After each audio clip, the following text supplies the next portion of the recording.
ปกติบริขุดกว้างปานนี้เลยขอประวัติสิ่งศักดิ์สิทธิ์ในสากลโลกนี้จงปกปักรักษาเทวดาคุ้มครองนะครับ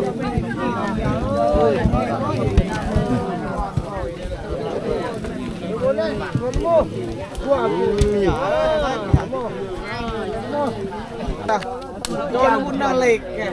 ไพ่ตะเอียด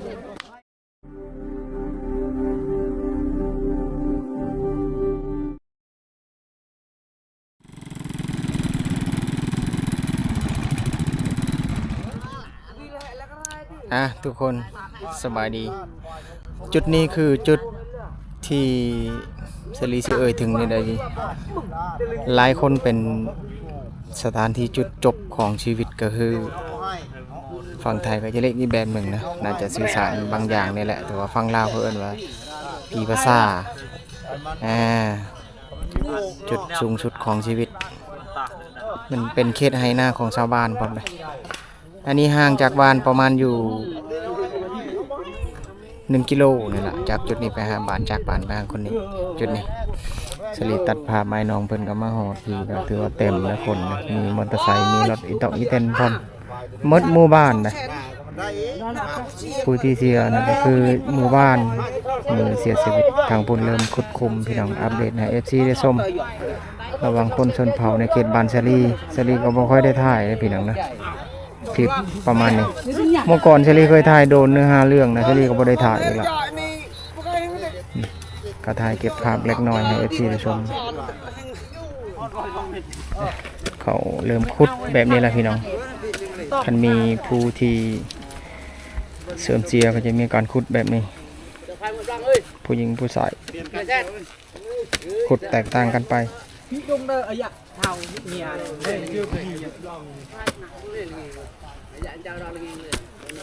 ตอน1 โมงแล้วเขาเริ่มเอามาเลยจากบ้านจากเหือนตอนนี้ขุด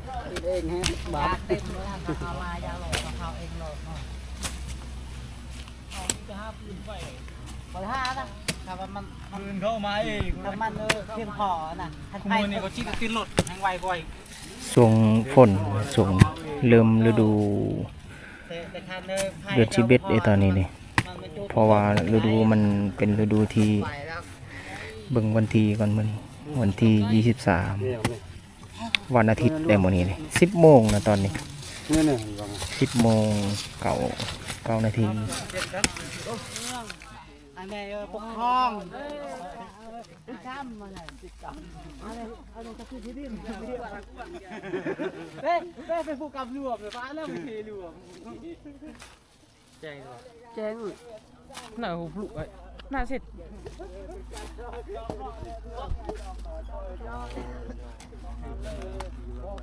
คนเสร็จนี่คือโอเคเสร็จซากิ่งกันซากิ่งละเปิดเลยนะให้เยอะเกินกินน้ำก่อนเป็นคนเฉลีขุดซอยไอ้น้องเพิ่นละเมื่อกี้คือนี่กินน้ำวันนี้น้ำมาแต่เหือนเลยซื้อน้ำสะอาดเจ้าของเจ้าภาพมันแหละงานขุดไปเรื่อยๆเริ่มลึกเลยน่าจะอยู่ใน7-80 เซนประมาณนี้แหละคือขุดปกติแต่ว่ามีงานเสริมเสียแบบนี้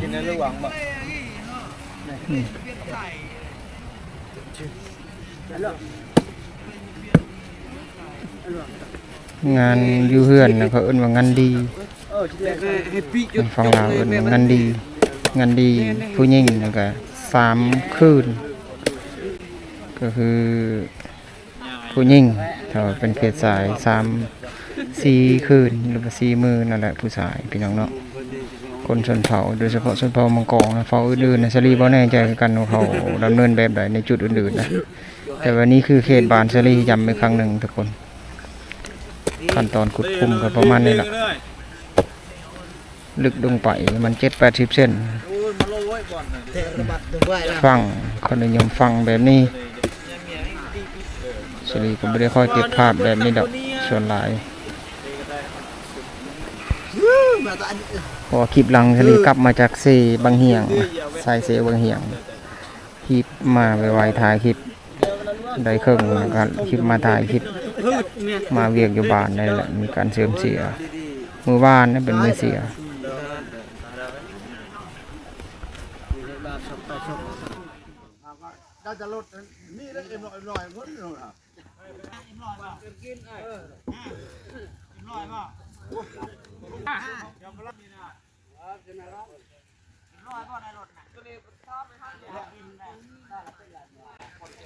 ดินเปียกเริ่มติด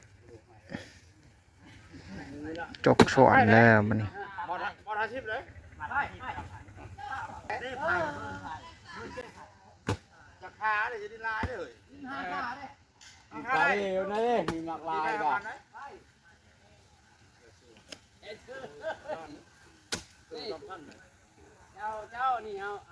กินเพียวโลดหล่อเดี๋ยวทาไปนี่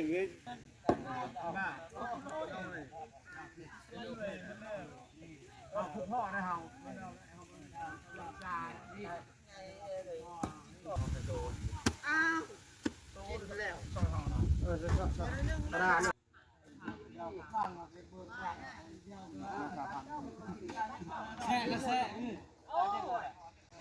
หนังนครใหม่แดดมาแล้วตอนนี้ไอ้น้องเพิ่นก็หลายคนนะ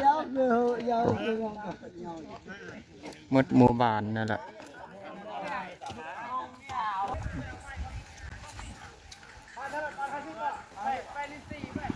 เขาเอารถอีตอกอีเต้นสีดึงขึ้นหินเลยขุดไปลึกเติบเลยมันมีหินอยู่บอนคุมนะ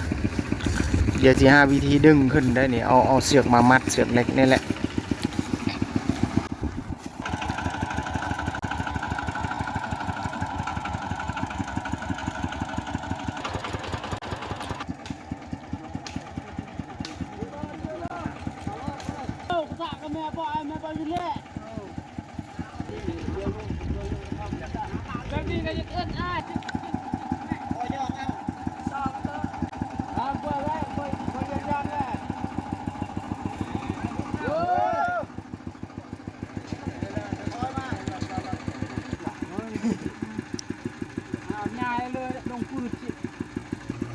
ข้ากระพีนแล้วเอากาบมาลงดึงได้เลยรถ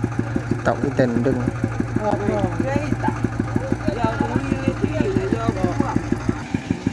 เล็กใหญ่กำลังหาวิธีเอาขึ้นหินซาลีก็บ่เคยเจอเลยเมื่อก่อนที่มีการสูญเสียแบบนี้ขุดกลุ่มกับบ่เคยเจออันนี้ก็ย้ายเป็นจุดที่2เลยได้ซึ่งว่าเป็นจุดที่1ก็จะมีหินเมื่อต้นคลิปนี่ขุดจุดนี้ก็ย้ายไปแล้วนี่ประมาณอยู่ 7-80 เซนนี่ปะเพราะว่ามีหินนี่ก็ย้ายไปพุ่นอีกก็เลยย่าวได้ขุมย้ายไปบ่ขุดลึกแล้วเจอหินนั่นอีกก่อนที่2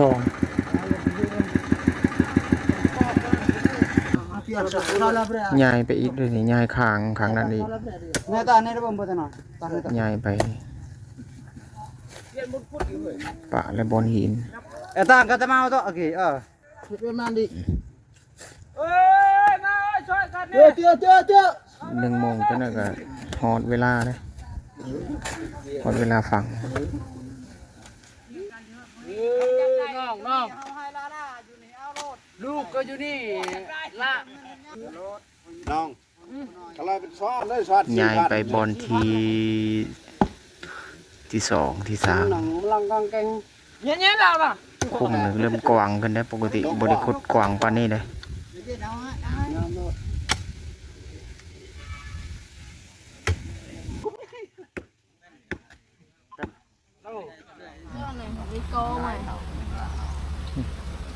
เริ่มลึกแล้วมันคุมทางนี้เบิ่งกันพวกที่เข้ามาขุดนี่ก็คือบริเมื่อเลยจนเขาเอามาแต่บ้านแล้วก็พากันเมื่อนำกันใบไม้หรือว่าก็จะหักในแบบนี้เลยหลายคนก็พากันเฮ็ดแบบนี้เพราะว่าเขาเอิ้นว่าฟืนบ่อนที่มีการเชื่อมเสียก็เอาไปปงในจุดคุมนั่นแหละอันนี้นะมีเสียงตอนนี้นะรถมาแล้วเด้มาแล้วรถมาอันนี้เขาเฮ็ดพากันเฮ็ดมาหมดคู่คนที่มาร่วมในจุดนี้ก็คือมาทรงสการนี่เด้ นี่ดิโอ้รถมาแล้วทางนั้นรถ จับ ทรงส ส กา การ รหรือว่าใดขอเหือกขอแห้งนะเจ้าประจับประจอถือว่าเอาบุญเอาคุณต้องการที่เราเลย คนมาไล่กว่าเก่าได้ สุ บัด ด นี้ ท้ายเราสำหรับแม่เท่าแรงเนาะมันก็จะพวกเขาไปฉะนั้นข้าพเจ้าพร้อมด้วยทีมงานกับขอแสดงความฉะนั้นข้าพเจ้าผู้มีคำตัวบุญแทนคุณให้แก่บรรดาทานบรรดาทั้งหลายมีแต่คำอวยพรใจให้แก่ทานจงมีแต่ความสุขความเจริญปราศจากโรคภัยไข้เจ็บขณะประกาศให้เป็นน้องกับจะได้ต่อไปขอทุกท่านคิดทุกข์คิดโศกวันที่นอกที่แท้จะดีเข้ามาในครอบครัวของ พิธีศาสนา เป็นเรื่องของโตชาวบ้านให้เราให้พี่ได้ปฏิเนาะสาวประเทศที่โตให้พี่ที่ดอกแดงโบมีวันสิ่งศักดิ์สิทธิ์ในสากลโลกนี้จงปกปักรักษาเทวดาคุ้มครองประทานประทานไม้ แล้วน้องก็อันนี้ดูเซเล่ เอาใจเย็นให้คุณจับนิ่งจับคลองเร็วก่อนครับ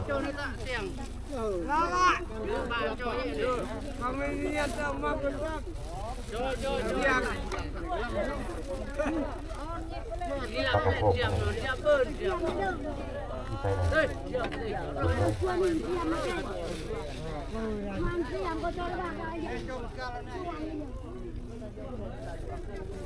หลังจาก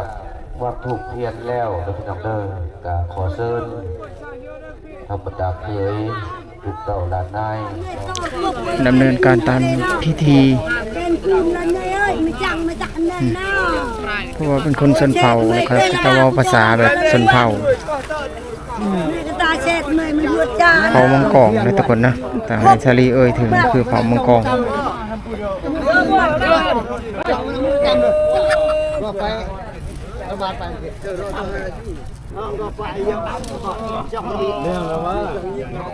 ตัวเลยแซ่ว่าแซ่ปอเลยได้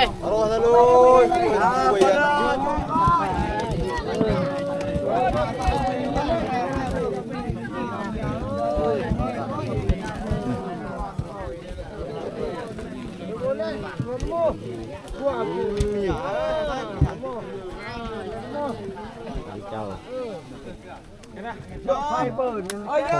นี่เรื่องเหลืองหนักล่ะโยนบุญนั่นเหล็กไฟตะเอียดไฟในตะกีนในตะเอียดสบายตะ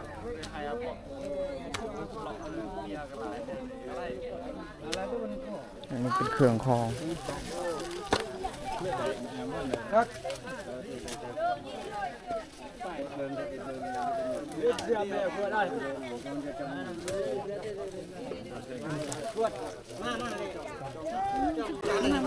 แต่ละบอนก็จะมีความแตกต่างกันไปเลย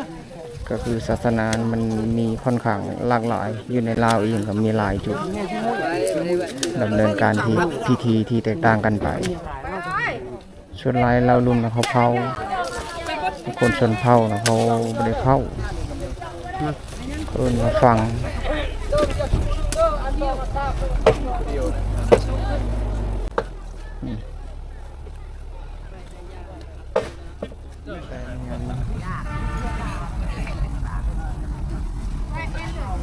ขั้นตอนสุดท้ายเอาใบน้ำมาถมคุมแล้วแล้วบัดนี้มีแต่ขั้นตอนสุดท้ายท้ายสุดก็คือสีเมื่อรถทรงสการก็เมื่อเลยทีมงานไม่ยิงคนก็เริ่มทยอยเมื่อมาเลยนะไอ้น้องหลายคนก็เอ็นร้อยแม่เราจะเป็นเทียบ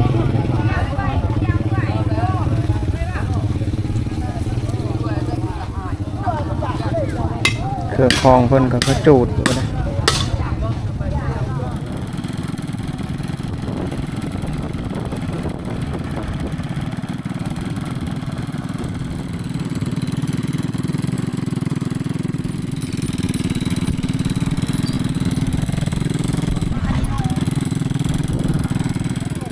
มาฮอดบ้านนั่นนี่เลยมาฮอดบ้านฮอดเรือนแล้วก็อันนี้ทางเบื้องหลังเพิ่นเฮ็ดอยู่เฮ็ดกินคนหนึ่งถือว่ากินข้าวกินน้ำแล้วก็พากันทยอยกลับเลยแค่คนมาแต่บ้านอื่นยันติพี่น้องเพิ่นพร้อมทั้งโต๊ะทั้งเต้น2 ชุด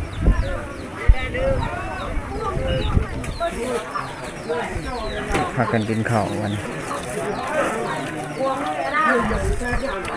อาหารมันจะเป็นลาบงูมีแบะมีงูหลายตัวเลยแบะเฮ็ดตั้งแต่เมื่อคืนงูเฮ็ดเมื่อเช้า